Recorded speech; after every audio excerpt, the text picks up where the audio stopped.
عالم علم رکھتا ہے لیکن لازمی نہیں ہے یقین رکھتا ہو. اس لیے تو عالم دو قسم کا ہوتا ہے، عالم با عمل اور بے عمل. ماشاءاللہ اہل علم حضرات تشریف فرما ہے، لیکن عارف کبھی بے عمل نہیں ہوتا چونکہ وہ منزل یقین پہ پہنچا ہوتا ہے. میں اس کی مثال دیتا ہوں آپ کو ابھی سامنے واضح ہو جائے گا سارا مسئلہ. آیا آپ میں سے کوئی ہے جس سے علم نہ ہو کہ خدا ہے؟ توجہ چاہوں گا. سب کو علم ہے نا کہ خدا ہے، سب کو علم ہے. آیا یقین بھی ہے؟ اب یہاں معاملہ خراب ہو. توجہ چاہوں گا، بہت توجہ چاہوں گا. سب کو علم ہے کہ خدا دیکھ رہا ہے.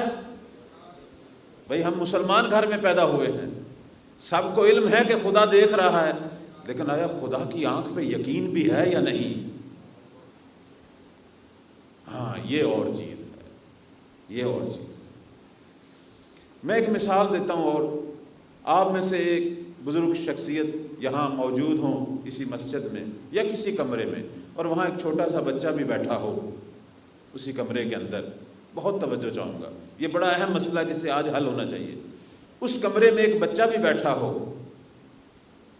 آپ بھی تشریف فرما ہوں، آپ کو کئی گھنٹے بیٹھنا پڑے، کوئی ایسا کام کریں گے جو آپ کی شان کے خلاف ہو اس بچے کی آنکھ کے سامنے؟ کیوں نہیں کریں گے؟ چونکہ آپ کو یقین ہے کہ یہ مجھے دیکھ رہا ہے.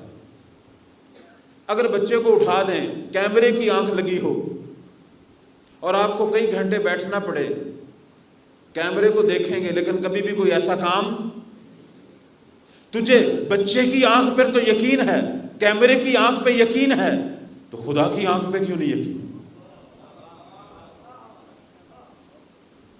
خدا کی آنکھ پہ یقین ہے. ہاں بچے کی آنکھ پہ یقین ہے چونکہ میں اسے خود دیکھ رہا ہوں.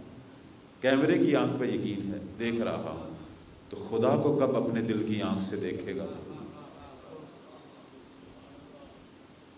یہ ہے مرحلہ یقین.